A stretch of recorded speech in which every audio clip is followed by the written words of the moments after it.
Humans of the cardboard, massive piece of news revealed this morning. New Dominus trap on the horizon here. I have not read it yet. I just know that I just saw that it was a Dominus trap and was like, okay, let's hit it. Let's jump into this thing. This is huge. I was kind of coming to the realization that like, is Konami not making any more Dominus traps? Is Konami not making any more Molcharmies? We still have yet to get a Fire Molcharmy. They only did 2 Dominus traps, even though both covered all of the main attributes in the game. I was really like, maybe they're just done. Maybe that's what they're doing. But lo and behold, we have a new one. So let's get into this thing. Let's see how this card rolls. Let's see if it actually has some legit potential. This is Dominus Spiral. As far as the artwork goes, not really sure who these characters are. Definitely have no idea who this character is. This guy, because of like these anklets, I don't even know what you call them, but I was like, is that one of the Unchained monsters? He's kind of got that wolf like with the chains, but they're not really chains, so I'm not thinking it's the same monster. I have no idea. If you know what that's from, or if it's brand new, let me know down below. As for what this card does, it's a normal trap, of course. You can only activate a card with this card's name once per turn. If your opponent activated a monster effect in the hand or graveyard this turn, you can activate this card from your hand. Target one monster your opponent controls as cost. Return it to the hand or extra deck.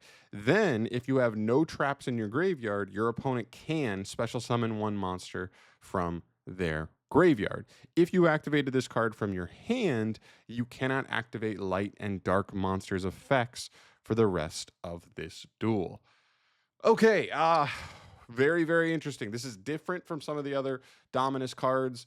Some of the other Dominus cards just required your opponent to like have a monster on field, or is it a card or monster on field.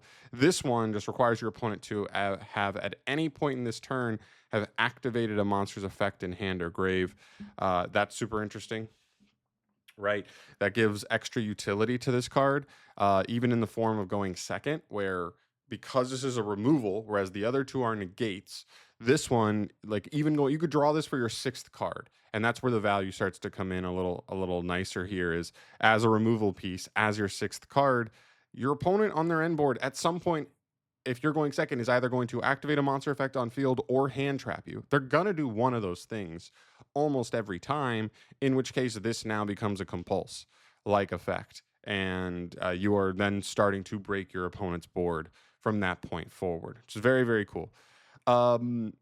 Secondly, looking at this, I mean, listen, this is a good interruption. Just to bounce anything, especially since it also allows you to hit extra deck cards. So just completely like getting permanent removal on something is really solid. This downside is going to be something to consider. I'm curious how worth this card is going to feel to a lot of people, with this downside being, if you don't already have a trap in your grave, your opponent is going to get to special summon something from their graveyard. So there's other small niche things like this. This makes this card bellable and stuff like that. But I think the bigger thing is just going to be, I don't know, like, is it worth removing one piece from their end board if you're going to let them reborn like a really good follow-up piece, or potentially even something in their grave that can get them to an additional interruption by allowing them to reborn it? I don't know. It'll depend on the matchup, I think, and it'll also depend on how you're able to play this card. To be fair, this card, and then getting to the other lock, right, having some, complications with light and dark based decks. But if you're a fire, water, earth, or wind deck primarily, and you're already playing another Dominus card, whether you're on Purge or Impulse, because one locks you out of lights, one locks you out of darks. But if you're on one of those other 4 attributes, you could play this plus the dominant, plus one of the other Dominuses, plus Imperm, and now you're talking about 9 copies of trap hand traps in your deck, and so maybe the consistency is actually respectably high, right, for this card to be paired with another trap hand trap. But it's super interesting. Super interesting. Also, as far as longevity goes, I'm very curious on this because this one locks you out of lights and darks. What we've seen is one of them is it dark, fire, and water, and the other one is light, wind, and earth. Now we have this one that locks you out of light and dark. Does that mean like this one? Does this one open the door for two more Dominus traps? One that locks you out of earth and wind, and one that locks you out of fire and water, or maybe they swap and it's wind and water and it's earth and fire, something like that. Does this open the door for two more Dominus cards? This one's a little bit high risk, high reward, right? Just that reborn is a little dicey if you're not able to get a trap engraved, but I don't know.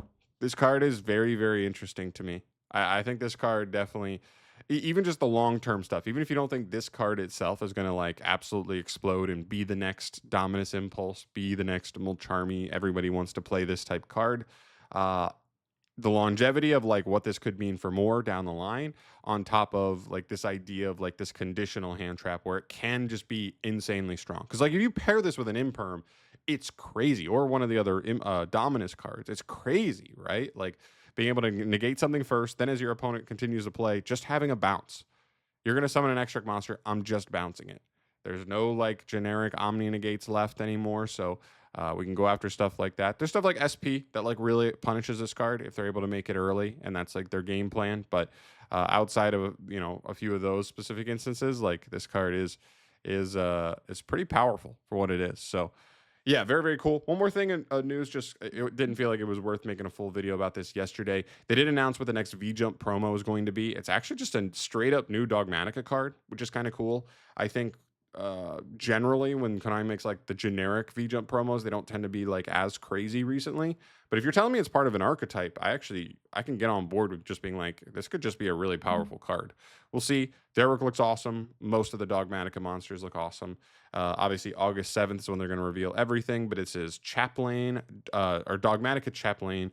This is a level 8 light, and then we're just waiting on what it actually does. Keep in mind, we're also getting two Dogmatika / Albaz lore cards in that like pre-constructed deck that's coming in a couple months. So we'll pair those two with this card. Maybe Dogmatika is actually getting a somewhat significant buff. We'll see though.